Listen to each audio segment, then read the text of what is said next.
Thank you for joining us today for Dallas PD TV Roundtable Talk. If you watch the news or monitor social media, you may have heard of the name of the synthetic drug K2. This is a very serious issue in our city, so we decided to discuss it. And we have assembled a pretty knowledgeable panel to do so. Let me introduce you to our panel. We have Deputy Chief Vernon Hale, the Dallas Police Department's Narcotics Division, Lieutenant Mark Villarreal of the Dallas Police Department Narcotics Division, and Assistant Chief Norman Seals, Emergency Medical Service Bureau for the Dallas Fire Rescue Department, and Dr. Marshall Isaacs, Dallas Fire Rescue's Medical Director. So let's get right to it. What exactly is K2? K2 is a member of a class of substances that are a synthetic cannabinoid, which what officers should understand is this is a class of drugs that is man-made, chemically made, that is synthetic marijuana. Is K2 legal? No, it's not legal. K2 has actually been banned in the state of Texas since 2011. And matter of fact, the past legislative session this past September increased the penalties for K2 possession, manufacturing, selling, and distribution. So there are really harsh penalties involved in the, like I said, the distribution, manufacturing, and selling of this this chemical. Is K2 a street name? And if so, what is the actual chemical name? There are actually a number of chemical names. K2 is a street name. There are other names such as spice or black mamba, incense, and these are how persons will find this on the street and buy it. So K2 is one of the most common names, but these all fall into the class of synthetic marijuana. We know there have been a lot of reports of K2 usage around the country. When was it first realized that it was being used here in the city of Dallas and became an issue? Certainly, K2 has been an issue before. It was first discovered in 2008. 2011, like the lieutenant said, it became illegal in Texas, and we saw a small rash at that time. And when we started drafting city ordinances and things of that sort. But the original legislation didn't allow for such a comprehensive set of this family of drugs, dangerous drugs.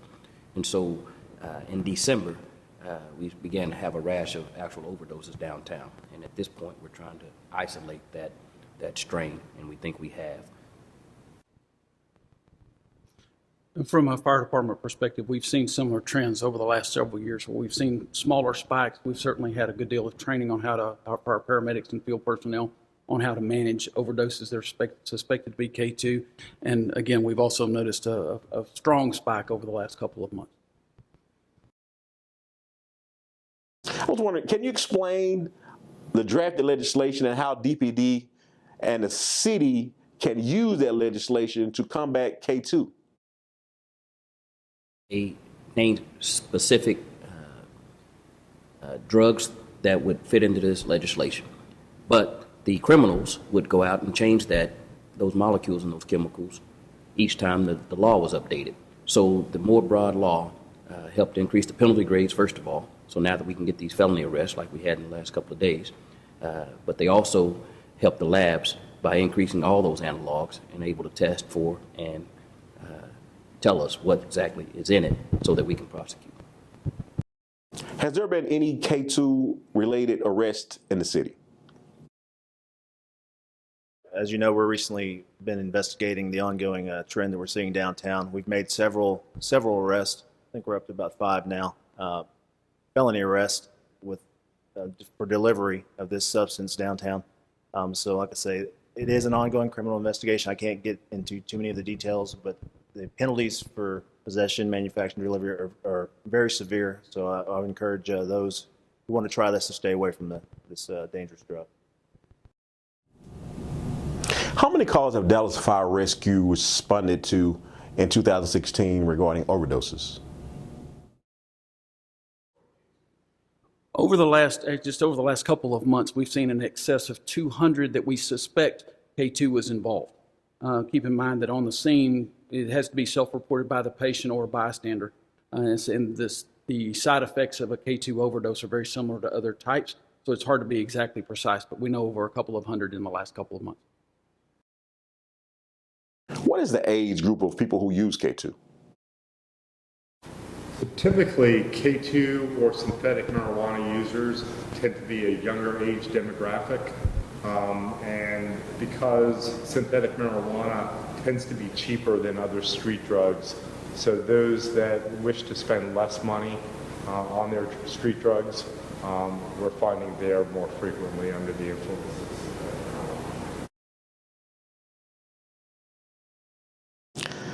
Now, can you eliminate any myths around K2 or synthetic marijuana?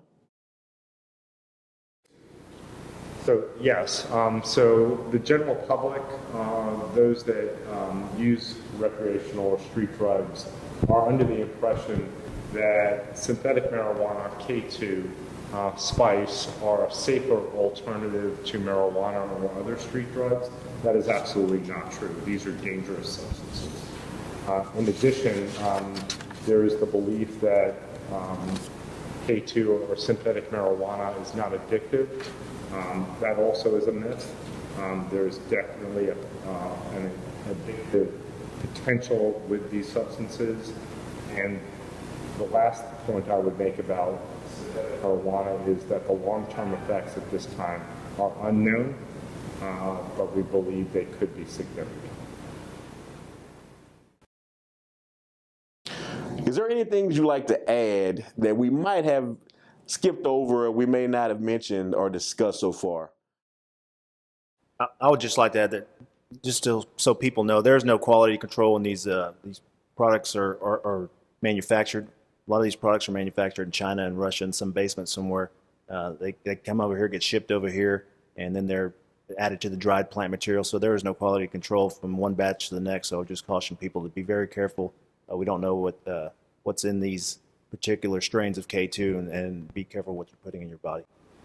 And I would add that Chief Seals and I want to urge DPD officers to always err on the side of caution if they have a concern about their patient who they believe may have overdosed, may be under the influence of K2 or another synthetic marijuana, to always request DFR, EMS response.